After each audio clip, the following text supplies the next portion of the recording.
بسم الله الرحمن الرحيم. مشاهدينا السلام عليكم ورحمة الله وبركاته، وأهلا بكم في هذه الحلقة التي نقدم فيها وثائق وأدلة على تكوين إيران لخلايا نائمة داخل تركيا.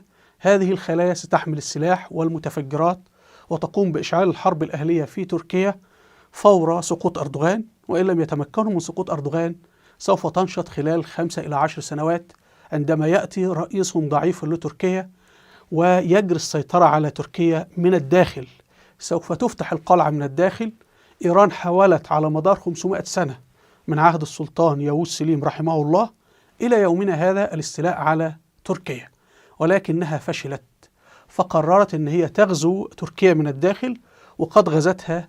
وسنشاهد الآن حلف موجود من هذه الشخصيات. يبدو هناك من يدعو القومية التركية، القومية الكردية، العلمانية، اليسارية، لكننا نكتشف أنهم ضمن الحلف الإيراني لإشعال الحرب الأهلية داخل تركيا. سنتناول 4 شخصيات: كمال كليجدار أوغلو المرشح لرئاسة تركيا والذي يدعي أنه يساري، وصلاح جندز هذا أيضا من رجال إيران، كما أكرم إمام أوغلو رئيس بلدية اسطنبول، وكل هؤلاء وعلاقتهم بالتنظيمات المسلحة، وجنان كفتانجي أوغلو. والشخصية الخامسة سوف تظهر وهي سنان أوغان المرشح للرئاسة في تركيا.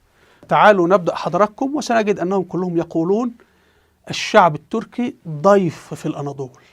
ضيف، أنتم أيها الأتراك مجرد ضيوف، والضيف وجوده مؤقت، في وقت ما سنطرده كما فعلنا في الشعب السوري. تعالوا نشاهد. Biz nasıl canız ki bu yurdu ta Balkanlara kadar kalktık, Horasan'dan geldik. Osmanlı ordusu gelmeden, Selçuklu ordusu gelmeden, şimdi dağdan gelen bağdakini kovuyor.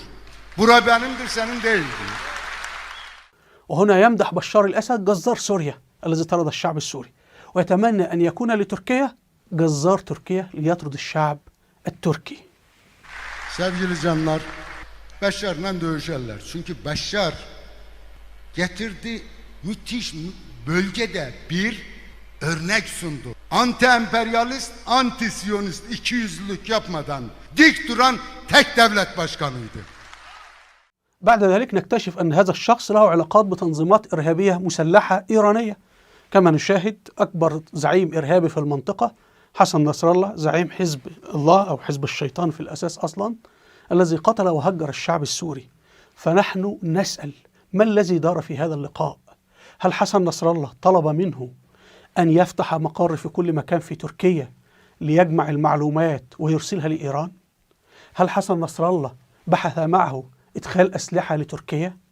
وأن يكرر هذا، أنت تقابل حسن نصر الله وهو زعيم ميليشيا إرهابية مسلحة تنفذ القتل والتهجير والاغتيالات بحق المسلمين السنة في العراق وفي سوريا وفي اليمن وفي لبنان، وأعلن ذلك على شاشات التلفزيون علنا. إذا شخص يقابل زعيم تنظيم داعش فلن يبحث معه مسألة لبن الأطفال ولا الشوكولاتة، يبحث معه التفجيرات والقتل وغير ذلك. فهذا لقاء خطير جدا. ماذا دار في هذا اللقاء لمدة 2 ساعات؟ وأين تسجيله الموجود عند المخابرات الإيرانية؟ ماذا دار في هذا اللقاء؟ ماذا طلب حسن نصر الله؟ قال له كيف نخترق الحكومة، كيف الحدود إلى آخره. سوف نأتي ونعرف الآن. هنا كمال كليجدار أوغلو وهو يكرر أيضا ويقول، يشيد بشخصيات حملت السلاح وطعنت الجيش العثماني وكانت تتعاون مع روسيا ومع الدول الأوروبية لتقسيم الدولة العثمانية، ويقول العثمانيون ضيوف، الشعب التركي ضيوف، يعني وجودكم مؤقت. تعالوا نشاهد. Osmanlı döneminde herkes Osmanlı padişahının kulu ve kölesidir. Millet diye bir kavram yoktu. Türk milleti diye bir kavram da yoktu. Çünkü Osmanlı Türklerle alay ediyordu. Dadaloğlu'nu yaşatmıyordu, Köroğlu'nu yaşatmıyordu. Bütün bunların hepsini biliyoruz. تعالوا هنا هو يتحدث عن سوف نقسم تركيا، وأن الميليشيات المسلحة الشيوعية الأرمينية التي تدعو القومية الكردية دي رائعة جدا. هذه تصريحاته قبل أن يصل الحكم. ما بالكم إذا وصل الحكم ستجدون هذه الميليشيات الإيرانية والأرمينية في شوارع اسطنبول وديار بكر وأنقرة. لن يرفع تركي واحد رأسه، كل يرفع رأسه رصاصة في دماغه. Hakkari'de yerel yönetim özerklik şartını getireceğiz dedim. Cumhuriyet Halk Partisi kurultayında söylüyorum. CHP iktidarında yerel yönetim özerklik şartını mutlaka getireceğiz. Gerçekten Kılıçdaroğlu yani iyi bir konuya değindi. CHP, YPG'yi terör örgütü olarak mı görüyor? Biz YPG'yi terör örgütü olarak görmeyiz. Kendi bulunduğu yerde kendisini, halkını savunan bir örgüt olarak görüyoruz. هنا الأدلة على أننا أمام حزب واحد يتحرك لتحقيق الحرب الأهلية في تركيا. كما تشاهدون في هذه الصورة من صلاح جندز هذا كما تشاهدون، وهنا كمال كليشدار أوغلو، بينما يقف هنا الرئيس الإيراني الذي أعدم وقتل الكثيرين والمتورط في الجرائم. انظروا لهذه الثلاثية، تلاحظون كيف يقف كمال كليشدار أوغلو كالولد المنحني المنكسر الذي يضع يديه خلف ظهره. انظروا، بينما يتطاول سفالته وقلة أدبه على أردوغان وعلى الجيش وعلى تركيا، وأن تركيا دولة ظالمة ودولة قاتلة، بينما عندما يذهب إلى سيده الإيراني ينحني. انظروا، هؤلاء حزب واحد يتحركون معا، وسنقدم مزيد من الأدلة. هنا حضراتكم هذا الذي قال إن الشعب التركي ضيف، يعني وجوده في الأناضول مؤقت، ومعه سنان أوغان المرشح للانتخابات الرئاسة عن حزب أميت أزداغ، وهو يقول إن تركيا لا يحكمها أتراك، إحنا هدفنا أن يصل تركي إلى الحكم. تركي من؟ عاوز إيراني يحكم تركيا؟ وهذا هو التركي في نظرك؟ فهو يرى الشعب التركي إن هم أجانب. ونعرض لكم أميت أزداغ ويقول لمواطنين أتراك سوف نطردكم إذا وصلنا للحكم، سوف نطرد مين؟ المواطنين الأتراك أبا عن جد. Maalesef ki Türkiye Cumhuriyeti Devleti'nde yıllardır Türk'ün yönetmesine hasret kaldı. Benim ve bizim Ata İttifakı olarak da ismini Atatürk'ten alan, ismini atalardan alan Ata İttifakı'nın Cumhurbaşkanı adayı olarak Türk siyasetindeki Cumhurbaşkanlığı iddiamızın en önemli gerekçelerinden birisi Türk'ü artık bir Türk'ün yönetmesidir. Özetle söylemek istediğim şudur ki biz Türk'ü Türk yönetsin diye yola çıktık. Hoş geldiniz. Hoş bulduk. Merhaba. Nasılsınız? İyi misiniz? Sormalı. Yollayacak mıyız sığınmacıları vatanlarına inşallah? Yollamasak daha iyi olur. O zaman boş ver. Seni yollarız ya. Tabii. Yollamasak daha iyi olur diyor. Seni yollarız tabii ya. Boş ver. وهنا علاقة أميت إزداغ بالمخابرات الإسرائيلية، الموساد الإسرائيلي. أميت إزداغ الذي رشح من؟ سنان أوغان. شوفوا طريق إيران إسرائيل طريق واحد. فهنا حضراتكم أميت أزداغ وهو شاب لسه، إسرائيل عملت له مركز، وهنا قيادات وزارة الدفاع الإسرائيلية، وهنا أسمائهم حضراتكم التي تموله. ثم بعد ذلك يخرج أميت إزداغ ويتحدث عن الوطن وتركيا، وهو متورط مع تنظيمات، يعني كل التمويل وحضر مؤتمرات لتقسيم تركيا وإنشاء دويلة كردية. طبعا هي دولة أرمينية يعني زي ما البابا عاوز يعني. وسنعرض عليكم هذا الآن، وأنا خص حلقة بالتفصيل لهذا المخطط. هنا بشار سوريا المثل الأعلى له، وهم جميعا يشهدون به وبكل جرائمه وإبادته للشعب السوري، إبادة جماعية. قتلوا مليوني مسلم سني في سوريا. تخيلوا عملوا إبادة لمذبحة حلبشة في شمال العراق، قتل فيها 5000 مسلم كردي فقط، وقتلتهم إيران بالغاز، ولكن ألصقوها بصدام حسين. ليس موضوعنا، وهذا ما قاله ضابط المخابرات الأمريكي اللي حقق في الموضوع الآن، يعني ما خرج به في هذه الأيام الأخيرة. لكن مقتل مليوني مسلم سني، أليست هذه إبادة على أساس الدين كالإبادة الجماعية التي جرت في البوسنة والهرسك؟ تهجير 10 ملايين مسلم سني. انظروا، وهنا حسن نصر الله، وهنا هو يتحدث عن أنه الخامنئي المرشد الإيراني بنفسه كان يرعى عمليات القتل والتهجير للمسلمين السنة في سوريا. فهل يريد أن يكرر هذا في تركيا؟ ما هي خطته لتنفيذ ذلك في تركيا؟ هل كون خلايا نائمة داخل تركيا؟ وهل مرشد إيران يكون لجنة عليا في حال إذا وصلوا الحكم في تركيا يفعلون نفس ما فعلوه في سوريا؟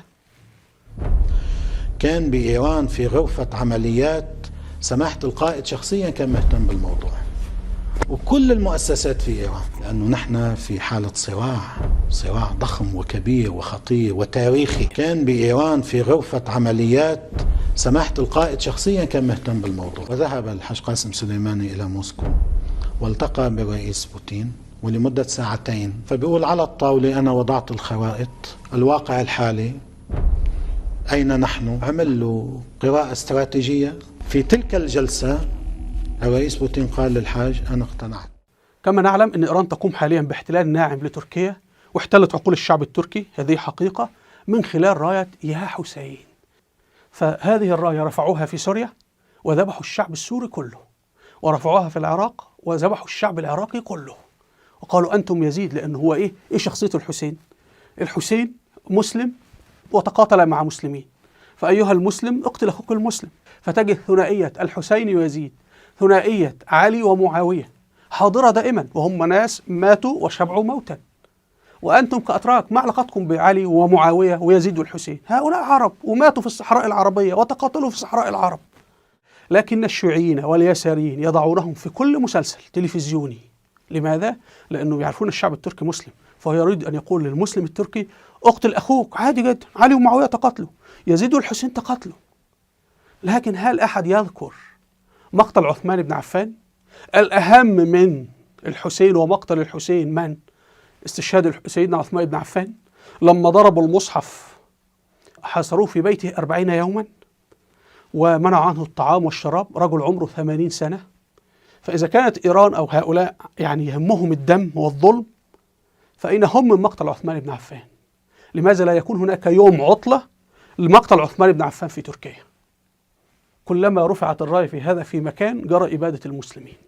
فالدور قادم عليكم، ولا تنسوا كل الأفلام كل المسلسلات. وأنا رسالتي لمحمد بوزداغ مؤلف مسلسل أرطغرل وعثمان، لا تنجر في هذه الانجرار، لا يوجد شاهد واحد على إدانة يزيد. تعالوا نكمل هنا أيضا. انظروا حزب واحد ميرال أكشنار وهي تستذكر الحرب بين علي ومعاوية، فتقول أن احنا يجب أن نكرر الحرب بين علي ومعاوية، مسلمين ضد مسلمين. Biz Ali'yi çok severiz biliyor musunuz? Böyle kendime zaman zaman ben tarihçiyim sorarım. Muaviye mi? Hazreti Ali mi? Hazreti Ali. O dönemde yaşayaydın. Medet ya Ali diyerek kalktım. Hazreti Ali'nin civan mertliği. هنا حضرتك انظروا علاقات قديمة جدا يا جماعة. دول حزب واحد وتنظيم واحد بيتحرك بالتنسيق مع الراعي الإقليمي. وطبعا أمريكا وإسرائيل سنأتي الآن لدورهم. انظروا هذا الحزب، ان احنا امام حزب مسلح. هنا كمال كليجدار اوغلو، وامام بجواره كريم يلدز الارهابي الكبير اللي بيقتل في جنود الجيش التركي وبيقول سنقسم تركيا. وهنا حضراتكم كمال كليجدار اوغلو وكريم يلدز. انظروا، انت امام ميليشيا مسلحه، جزء بيفجر ويقتل والجزء الاخر في البرلمان، والجزء الاخر بيستتر تحت رايه يا حسين ويا علي ويا كذا.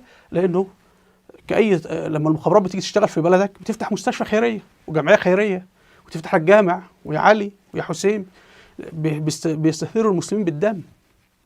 فلو هو يهمهم الدم بدل ما يقولوا يا حسين يتذكروا الأهم من الحسين مليون مرة، سيدنا عثمان بن عفان الذي قتل مظلوما. انظروا حضراتكم اهو، شو يعني انت تجد اللي بيقول الأتراك ضيوف، الأتراك ضيوف، وسنأتي على هذا اللي بيمول الجماعات الإرهابية من خلال بلدية اسطنبول. انظروا اهو، شوفوا كل الذين يريدون تقسيم تركيا كلهم حزب واحد، هدفهم تدمير تركيا. هذا الذي يؤيد قتل المسلمين في سوريا، إبادة للمسلمين، وهذا اللي قتل أيضا مواطنين أكراد أبرياء لمجرد أنهم يوزعون لحوم العيد فقط كما سنعرض عليكم الآن، ويريد تقسيم تركيا. انظروا الاجتماعات والتنسيق. طبعا أعطوه جامع، الدولة العميقة بنت له جامع وكل حاجة. أنت تؤيد بشار وتقتل وتذبح، نعمل لك جامع يا معلم. اهدم تركيا احنا نعمل لك جامع. السؤال، هل حسن نصر الله زعيم حزب الله الإرهابي يعرف معلومات عن من يرتدون هذا المسجد من المواطنين الأتراك؟ هل يعرف معلومات عنهم؟ هل يعرف ماذا؟ ما هي المعلومات اللي تذهب؟ وأنا أنصح الشباب التركي كله، كل المواطنين اوعوا تذهبوا لإيران. اللي بيذهب لإيران، إيران بتجيب له نسوان تحت مسمى زواج المتعة وبتجنده. فإن كنت مضطر لإيران تذهب لإيران، خذ معك زوجتك، أو يا أيتها المرأة التركية اذهبي مع زوجك وتأكدي، وبالليل اربط يدي في يده وبالكلبشات، وإلا المخابرات الإيرانية يعني بتتاجر باسم رسول الله والعياذ بالله. تعالوا نشاهد الشيخ جويد إكشيد. Parası İran'a gidin, parayı verin, karıyla 1 saat şu kadar, 2 saat şu kadar, halen mütennika diyorlar. Halbuki mütennika kaldırılmış ebediyen ayetler, hadisler var. Hümeyni de kaldıramadı. Genelge çıkardı. Dinlemedi. Millet alışmış. Biz geziye gittik. Bizim oğlanlar nurlu yüzlü, hafız, tertemiz. Otelin baktım yönü hep kadın doldu. Sabaha kadar nöbet tuttum. Genç bu. Dayanamaz. Karşı koyamaz diye. Halen öyle. Olmaz. Fuhuş parası haramdır. Evet. Herkes bilir. معلومة بسيطة، هو الخميني لم يحاول إلغاء زواج المتعة لحاجة، ده بل هو كان الراعي له، وممكن نخص حلقة لذلك. انظروا من يكون الشعب التركي ضيف وجوده مؤقت في الأناضول، يفتح له مؤسسات ومراكز. انظروا من فعل هذا. انظروا اليساريين. طب انتوا يا يساريين انتم ناس لستم عرب. ما علاقتكم أنتم بعلي ومعاوية؟ هل شاهدتم أي مسلم يناقش الكاثوليك والأرثوذكس لماذا هم مختلفون؟ أبدا. فلماذا أنت واحد يساري شيوعي ما لك أنت بعلي ومعاوية والحسين ويزيد؟ إنما هو ولا يؤمن بعلي ولا بالحسين ولا يعني سيدنا علي وسيدنا الحسين وسيدنا معاوية وسيدنا يزيد كلهم أبرياء من هذا، لكن يستخدم اسمهم في تسهيل الدم. الدم حرام، لكن هؤلاء الشيوعيون إنما فقط من أجل هذا، ولو يهمهم أين مقتل عثمان بن عفان، وحتى أين مقتل علي بن أبي طالب. ألم يقتل علي بن أبي طالب؟ أين هو؟ اسأل الشعب التركي كله ما اسم قتل علي بن أبي طالب، لا يعرف. إنه اللي قتل علي عبد الرحمن بن ملجم المرادي، أخوه خالد بن ملجم المرادي قتل عثمان. ابن عمهم هاني بن عروة المرادي الذي قال للحسين تعالوا أنا أجعلك خليفة واستدعى له الكوفة. وابن عم هاني بن عروة المرادي نسيت اسمه الآن هو الذي قتل الحسين في موقعة كربلاء. هنا نأتي لي كليجدار أوغلو لما أشاد بأسماء شخصيات. واحد اسمه دادو أوغلو، وده قد تمرد الدولة العثمانية. كان الجيش العثماني يحارب روسيا يطعنها من الخلف، يحارب محمد علي باشا والي مصر، هذا كان يطعنها من الخلف، ولذلك يجري الإشادة بهذا. هذا شخص جبلي كما تشاهدون، حارب الدولة العثمانية. الدولة العثمانية تعطيه أراضي، يقول لا أريد أن أحاربكم وأهدمكم فقط. ومن يمول ومن يسلح؟ روسيا وإيران. نفس الحلف لم يتغير. انظروا حضراتكم كان بيعمل تمرد فين يا جماعة؟ كان بيعمل تمرد في هذه المنطقة. ده اللي بيشيد به كمال كليجدار أوغلو. لماذا؟ الجيش الروسي كان بيهجم. الجيش الروسي كان مجند قساوسة داخل الكنيسة الأرمنية، لأن الكنيسة الأرمنية كان لها رعاية على الجانبين، وده مذكور في ذكره المؤرخ الأمريكي جاستن مكارثي في كتابه الطرد والإبادة، فتحدث عن هذه الفترة. طيب محمد علي باشا اللي كان متحالف مع فرنسا ومع أوروبا هجم على الدولة العثمانية، فالدولة العثمانية ردت، ولكن جيوش الدولة العثمانية كان يجري قطع خط مواصلاتها بهذا التمرد. هنا انظروا الأفلام والسينما في تركيا كلها بتمجد في القتل، وعاملين له أفلام ومسلسلات، أيها المسلمون اقتلوا بعضكم. كل الحوادث اللي فيها إسالة دم وذبح وتمردات وهدم كيان الدولة يجري استذكارها وعمل أفلام عنها. انظروا فتحوا له جمعية، انظروا هكذا. يعني هل في حد يفتح النهارده جمعية باسم هتلر في تركيا؟ لا. لماذا؟ فلماذا أنت حريص على دم اليهود ومش حريص على دم شعبك؟ يعني الذي قتل شعبك لم تجرم، يعني المفروض يصدر قانون كده بتجريم كل من يجرم الأعمال الإرهابية في الماضي، العصيانات في الأناضول وغير ذلك والذبح والقتل، يجب أنه هو يوضع اسمه على قوائم الممنوعين من ممارسة العمل السياسي. كل من يذكر شخص طعن الجيش العثماني ويمجده، طعن الجيش العثماني الخلف، يجب أنه يمنع السياسة. لكن انظروا في التلفزيون، في الأفلام، في السياسة، كل هذا تغذية العقل التركي، تهيئته للذبح والقتل. الشعب التركي يقتل نفسه. أمريكا، المؤامرة مش في أمريكا، المؤامرة بتتم داخل تركيا، وحضراتكم للأسف ترك الباب مفتوحا لتركيا. أين الشعب التركي من هذا؟ أين القانون التركي؟ أين البرلمان التركي؟ انظروا هذا مجموعة من الشيوعيين. أدي جنان كفتنجي أوغلو حضرة مع بتتضامن مع صلاح دمرداش. هنا شيوعية اللي هي زوج كمال كليجدار أوغلو، زوجة صلاح دمرداش، زوجة إمام أوغلو. ده ممثل تتار رمضان اللي كان بيشيد بقتل من يحملون العلم التركي في المسلسل، وهذه زعيمة في الحزب اللي بيؤيد تقسيم الدولة. انظروا حضراتكم هنا جنازة لواحدة من اللي بتحمل السلاح وبتهدف إلى تقسيم تركيا. فهنا من زوجة كليجدار أوغلو كما تشاهدون، وهي بتشارك فيها. يعني احنا أمام ناس يا جماعة منظمة.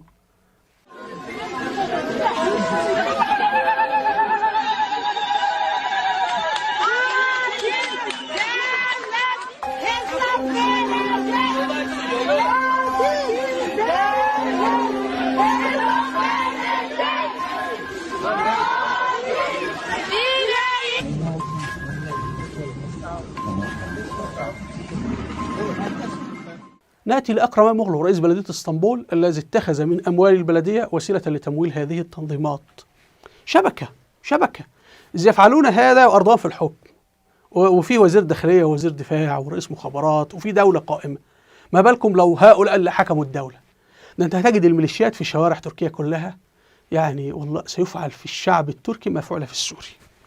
انظروا حضراتكم، عين هذه المرأة وغيرها اللي قتلت وتعمل على تقسيم تركيا وغير ذلك، عينها في البلاد يعطيها مرتبات، وأسند لهؤلاء المسلحين البلطجية، أسند لهم توزيع المعونات. الشعب التركي يدفع ضرائب لبلدية اسطنبول، وبلدية اسطنبول تنفقها على أعضاء حزب العمال الشيوعي الأرميني المسمى بكاكا الذي يريد تقسيم تركيا. انظروا المهزلة، انظروا أكرم إماموغلو كم شخص عينهم من هذا التنظيم. أنت أمام حزب واحد، مرة يرفع راية القومية التركية، مرة يرفع راية كذا. انظر هنا بقى صلاح ديمرداش اللي هم كلهم بيشيدوا بيه.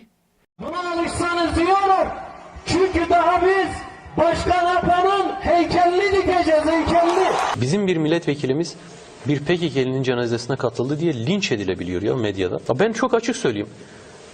Halkımızın acısına sahip çıkmayan milletvekiliyle ilgili kusura bakmasına ben soruşturma açtırırım parti disiplini gereği. Barış için çarpan bir yüreği İmralı'da kayalıklara zincirle kimse bağlayamaz. Bizim önümüzdeki dönem bu müzakere sürecinin en önemli başlıklarından biri de Sayın Öcalan'a, Başkan Apo'ya özgürlük olacaktır. Biz PKK'yı silahlı bir halk hareketi olarak tanımlıyoruz. Biz bugüne kadar 1990'dan bu yana kurulmuş hiçbir partimiz PKK'yı terör örgütü olarak tanımlamadı. 26-27 Aralık'ta Diyarbakır'da Demokratik Toplum Kongresi'nin olağanüstü kongresinde bizler de genişletilmiş bir şekilde o kongreye katılacağız. Öz yönetimin, özerkliğin inşası ve içinin doldurulması ve sürecin siyasi zeminde daha güçlü bir şekilde ilerletilmesi için çok yoğun tartışmalar yapacağız ve önemli kararlar alacağız. Bunların hepsini de hayata geçireceğiz. Yani bizim başarımız, HDP'nin başarısı ki kendisinin Sayın Öcalan'ın çok önemsediği bir projedir. Kendisinin özellikle son 20 yılını adadığı bir projedir. Dün itibariyle KCK yönetimine, yürütme kuruluna mektubu elden teslim ettik. Hem İmralı Adası'na Sayın Öcalan'la yaptığımız tartışmaları sözlü olarak aktardık ve bu sürece dair yaklaşımını, beklentilerini detaylı bir şekilde paylaştık. Burada Kandil'de dünden beri KCK'nin üst düzey genişletilmiş yetkilileriyle toplantılar gerçekleştirdik. Türkiye'den bakınca Kandil bir savaş merkezi olarak tartışılıyor, düşünülüyor. Fakat burada görüştüğümüz herkes gerçekten de kalıcı, onurlu bir barışa her zamankinden daha fazla hazır. Yanık iki ayak olmayı tercih eden gençler onurumuzdur. Sahip çıkacağız. Sahip çıkmamak onursuzluktur. Bu vahşete sessiz kalmak onursuzluktur. Ben Selahattin Demirtaş'a defalarca selam söyledim, yine söylüyorum. Yahu sen endişe etme. وهنا أكرم إماموغلو ذهب إلى بلدية ديار بكر. لماذا؟ قال أصل الأكراد قتلوا مظلومين وفيه ومتحف الذاكرة. طبعا تظن في الأول أنه مثلا الميليشيات الأرمنية قتلت كثير جدا من المسلمين الأكراد، فلا لا لا احنا ما بنتكلمش، ده في ناس مش عارف من جموع عليهم. طب الميليشيات الشيوعية الأرمنية قتلت مسلمين أكراد، قالوا لا هذا. فكل وقعة تؤدي إلى النفور بين الشعب التركي يحيونها. انظر هذا أكرم إماموغلو، وفي الخلفية عاملين ما يشبه أنه جماجم، وهنا اللي بيدعو لتقسيم تركيا، وهو نفسه بيدعو لتقسيم تركيا ومعه زوجاته. يعني هم أي مشهد فيه إحياء للدم والقتل وغير ذلك، يعني أنت بتتكلم مشاهد قتل بين علي ومعاوية نستحضرها ونذكرها على طول، الحسين ويزيد، هنا الأكراد والأتراك، وهكذا.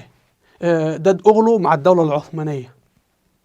عرفنا لماذا يجري استحضار هذا؟ وهنا صلاح ديمرتاش هذا في السجن متورط مع منظمات مسلحة لتقسيم تركيا، وقاتل أكراد لأنهم فقط كانوا يعبدون الله ويصلون ويوزعون لحوم الأضاحي. فكتب ماذا يقول؟ يقول أخي الصغير للشباب، يعني لأنه الشباب للأسف عقله محتل وكتب التعليم فاسدة وضعتها لجنة فولبرايت الأمريكية، فأخطر وزارة التعليم. يعني أرجو من وزير التعليم التركي الجديد أنه ينظف الوزارة من كل عناصر الشيوعية ويجعلها عناصر تركية، أبناء تركيا الخالصين. فيقول أوقفوا تحالف طالبان يعني انه تحالف اردوغان هو تحالف طالبان. انظروا فكرة تحالف طالبان يعني ايه؟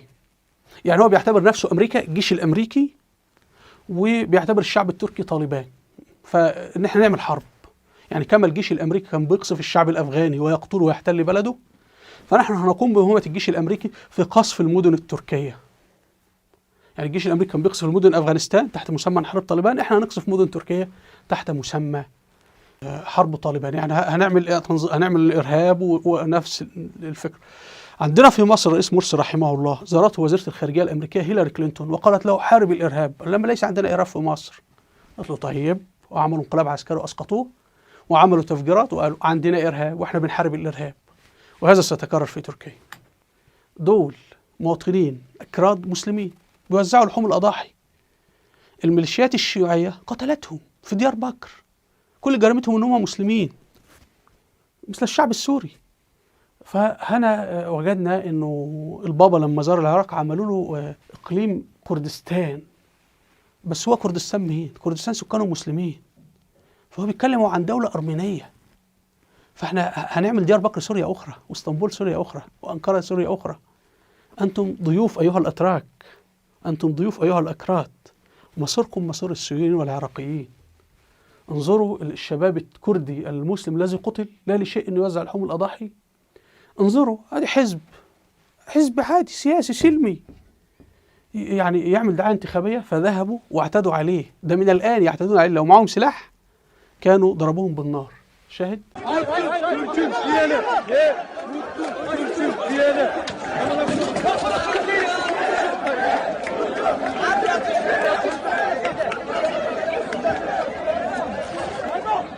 هنا حضراتكم المقتولين من المسلمين الأكراد، شيخ مسجد.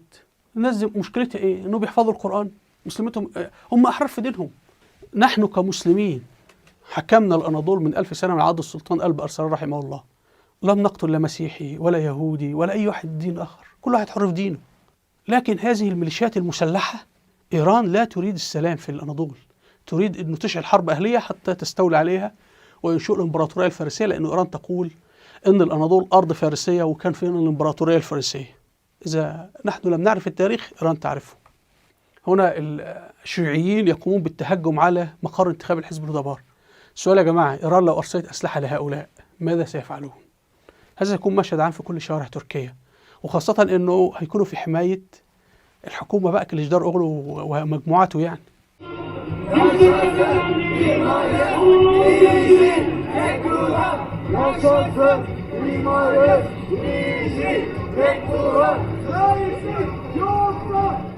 هذا ضحية الاعتداء. انظروا يا جماعة، هنا تجمع انتخابي سلمي، يعني في عملية سياسية، لكنهم يعتدون بالسلاح والسكاكين. ما بالك بقى لو هم سيطروا على وزارة الداخلية وسيطروا على الجيش، ماذا سيحدث في البلد؟ انظر أمهاتنا الكرديات خطفوا أطفالهم، خطفوا بناتهم اللي يجندوهم في حزب العمال الشيوعي الأرميني الذي يسمي نفسه الكردستاني. أين منظمات حقوق المرأة؟ بنات، طفلة تؤخذ للجبل وتحرم من أبيها وتخطف. نحن أمام تنظيم حشاشين جديد، نفس ما حدث. كان تنظيم الحشاشين يدخل الجيش السلجوقي ويدخل القصر، وقتلوا سلاطين السلاجقة، قتلوا من السلاجقة 30,000 مسؤول. أنا نشرت ذلك، اكتب على اليوتيوب صور مشهور دولة السلاجقة ومقتل 30,000 على يد الحشاشين. الأمر يتكرر يا جماعة. انظروا المساجد ماذا فعلوا فيها. يعني هذا التنظيم لا هو بيحارب أردوغان ولا حاجة، ده هو كل جريمة أردوغان إنه هو بيحافظ على أنه تركيا من حق الشعب التركي أن يعيش، المسلم من حقه أن يمارس دينه، المسيحي من حقه أن يمارس دينه. ما في أحد اعتدى على كنيسة، لكن انظروا هذا ماذا يفعلون. لا في حرية دينية ولا في قبول آخر ولا في. دول مجموعة من الشيوعيين وأتباع إيران، وإيران تريد الاستيلاء على الأناضول. انظر المساجد في ديار بكر، دي ليست سوريا ولا الصين.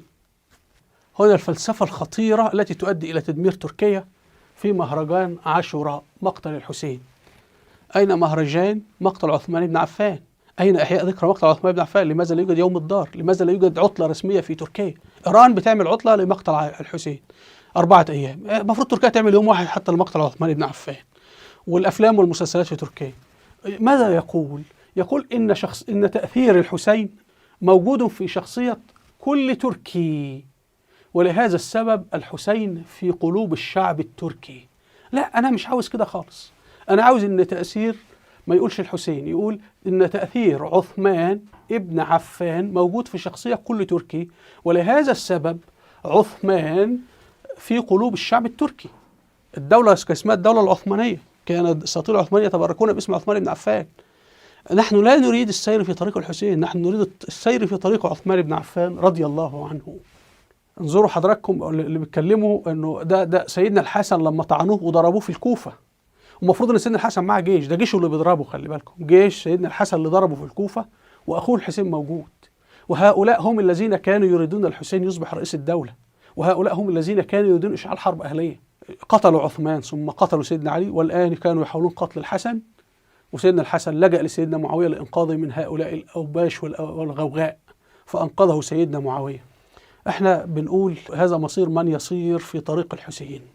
ادي الشعب السوري، يعني انا ارسل لي اخ سوري وقال لي: يا صابر، ضاعت سوريا يوم ان رفعت رايات يا حسين، ويوم ان نسينا مقتل عثمان بن عفان وماذا حدث في عثمان بن عفان، فكان مصيرنا مشردين لاجئين. واخشى على الشعب التركي من ان يكون مصير نساء تركيا ورجال تركيا واطفال تركيا في المخيمات هكذا. ولكن في اي دوله، ايران لن تستقبلكم، والعراق لن تستقبلكم، وسوريا لن تستقبلكم، واليونان لن تستقبلكم.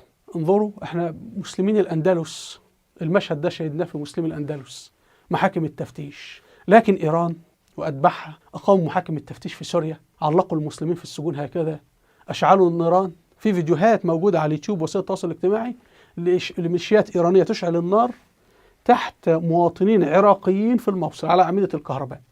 فأنا أقول للشعب التركي: الله سبحانه وتعالى يجازي كل شعب بما يقرره هو، فإذا قرر الشعب التركي خيرا فسوف يجزيه الله خيرا، وإذا انتخب مجموعة من الشخصيات ميليشياوية تنشر السلاح والذعر في الأناضول، فأنا آسف الحقيقة التي أقولها، لأني لا أريد أن ألقى الله وعلى يدي دم أحد. سوف يكون مصير الشعب التركي محاكم التفتيش كما في الأندلس، وهي محاكم التفتيش الآن الموجودة في العراق وفي سوريا وفي اليمن وفي لبنان وفي غيرها من البلاد الإسلامية. وفي الختام هنا مذكرات ضابط من حراس السلطان عبد الحميد، وبيحكي كيف أنه الجيش انقلب على السلطان عبد الحميد وظل يبكي، لكن بعد ما انضاعت الدولة وانهارت الدولة العثمانية وشرد الأتراك وجرى طردهم من بلغاريا واليونان. أرجو الاستماع للكتاب. هنا في فيديوهات على اليوتيوب أرجو مشاهدتها. أسفل الفيديو رابط صفحتي على الفيسبوك وتويتر، ورابط قناتي على التليجرام، أرجو الاشتراك في القناة. هنا قائمة فيديوهات الوثائقيات التاريخية، أرجو أن تشاهدوها الأئمة في مجال التاريخ. أرجو منكم الاشتراك في القناة بالضغط على هذا الزر. وإلى اللقاء، والسلام عليكم ورحمة الله وبركاته.